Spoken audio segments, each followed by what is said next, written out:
attention of me is REALME C25s, and today I would like to show you how you can switch on or off app notifications from chosen apps on this smartphone.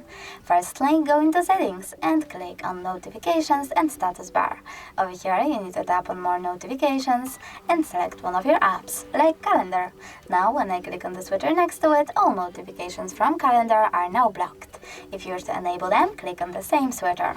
You can also just click on one of your apps and manage notifications from here. Thanks so much for watching. If you enjoyed this video, leave a like, comment and definitely subscribe. Bye!